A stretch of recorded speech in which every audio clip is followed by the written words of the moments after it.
Regressor of the Fallen Family. Chapter 46. Even though Logan's ambitions to fully integrate Clayton and the golem faction into his forces had ended in fantasy, the sheer power displayed in the current construction project was unsurpassed, making any cost-performance comparison unnecessary. With Clayton's giant golem around, there was no need to risk deploying workers there. It's practically handling the biggest part on its own. Even if Clayton was exceptional among them, Logan had a new appreciation for why the labor costs of a fifth circle mage were so exorbitant. They were a different dimension in terms of productivity compared to even the highest level knights. Knights who know nothing but the sword. While mentally decrying knights, Logan suddenly coughed to cover his sudden realization that he himself fell into that very category. His cough seemed to bring yet another loud noise to life. Boom! Rumble, rumble. Once more, a thunderous roar that seemed to turn the world upside down filled the air. Amidst the noise, a giant creature's movements revealed its presence, and screams could be heard from all around. Eek!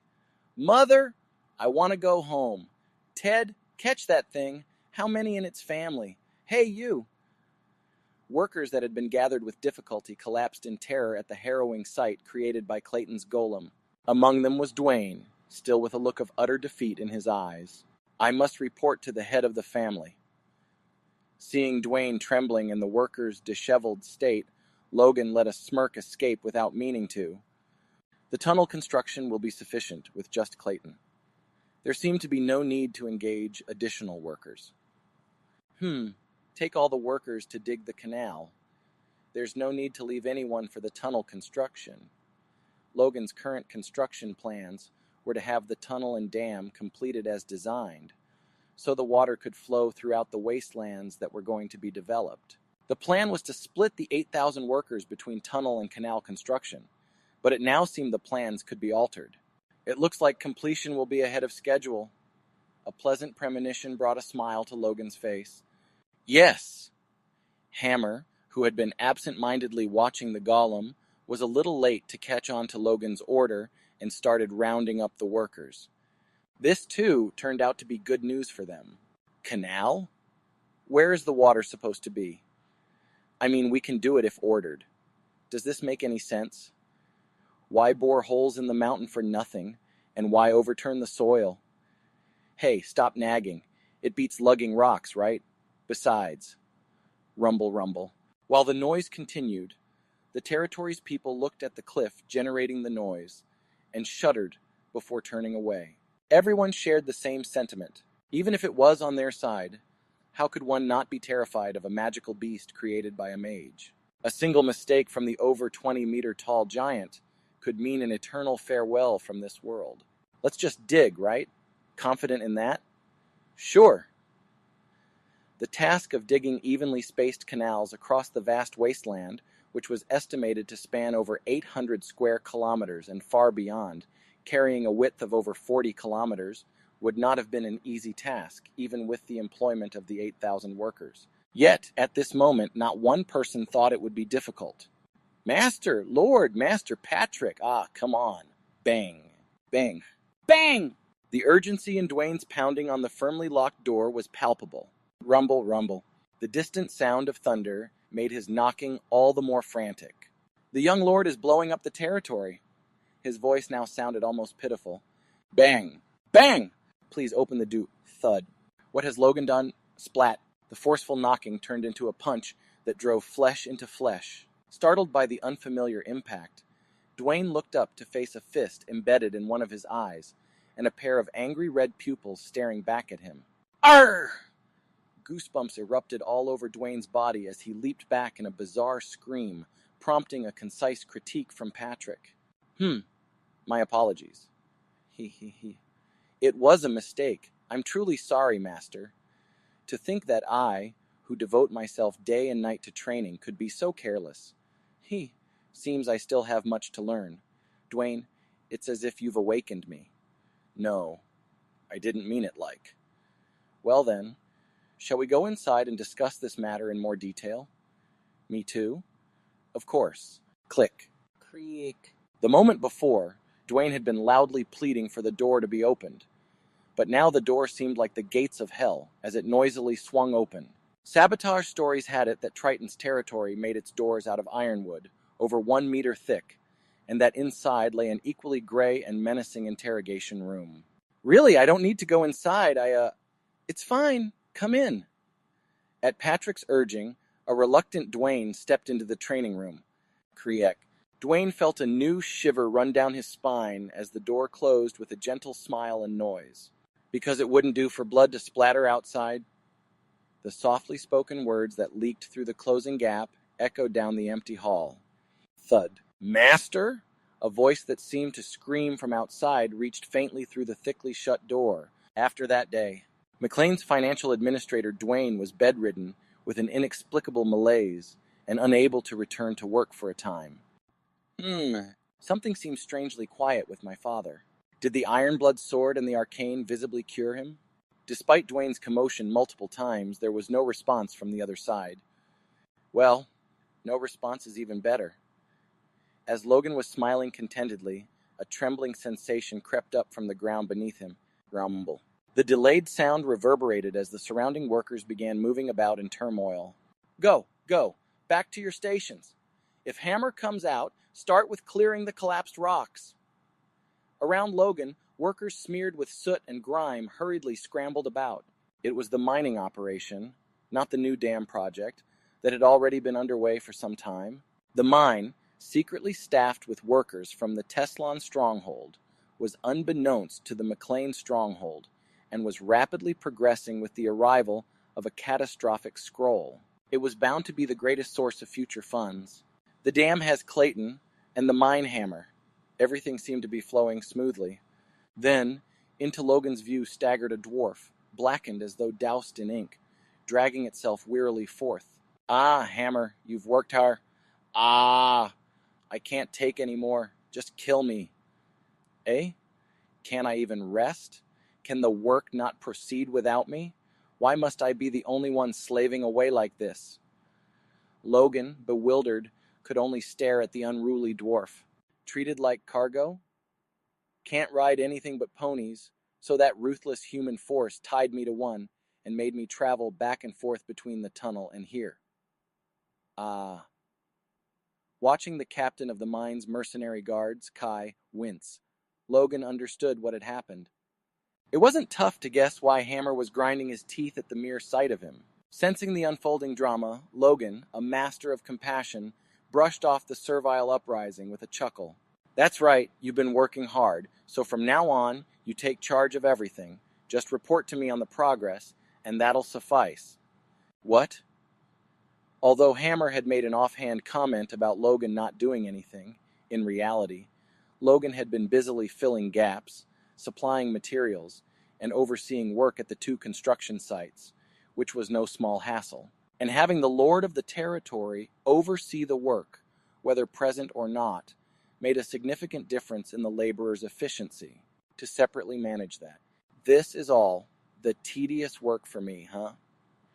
As Hammer's tongue twisted with anger. Cheer up.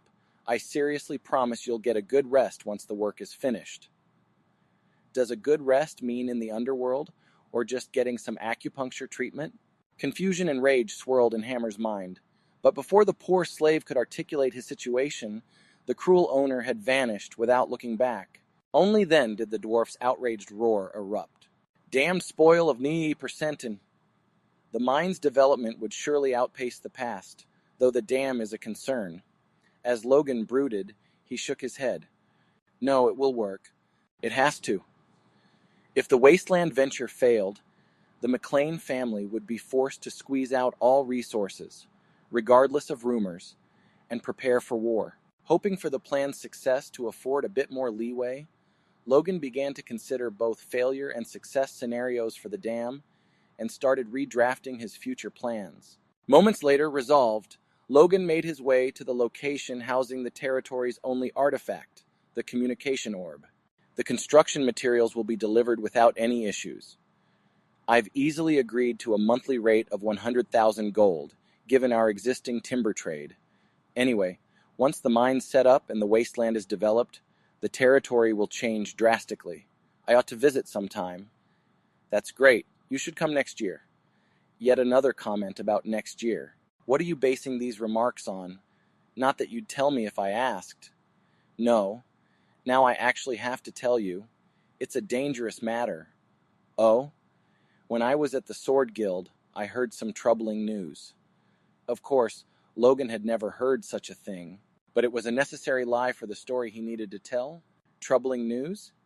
Is there no one around to hear you? The security in the tower is solid, even if the Earth Tower is failing. There are rumors of a problem with the royal family. What? That means? Philip's expression tensed noticeably at the deliberate ambiguity of Logan's words. I don't know the details, but seems it's a rather serious matter. While conducting trade, try to pick up any rumors coming from the royal sphere. Logan's memories of his previous life indicated a civil war breaking out next winter following the sudden death of the king, but as a mere low-level mercenary back then, he had no guarantee the information was accurate. The only certain detail was the king's demise. If the king truly died suddenly, as I heard, it will play out the same. But if not, there might be signs before it occurs. Just like the unexpected alterations in the outbreak of the territorial war with Teslan, the timing of the civil war must not shift without cause. If history changed, even the smallest hint of when turmoil might erupt was crucial. I have to know, so I can start at the right time. For the McLaine family to upheave the kingdom's power structure in the coming war. Don't bother asking Knox, he'll likely demand too much and draw suspicion. Just feel out the nobles bit by bit while trading. That should suffice. Take extreme caution and contact me immediately with any developments. Understood.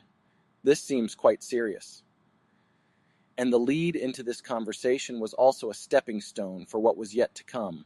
How much is left over from Impo Rick's net profit after deducting construction material costs, food purchases, and funds sent to the tower? Eh? Well, there's a surplus of about 1.8 million gold.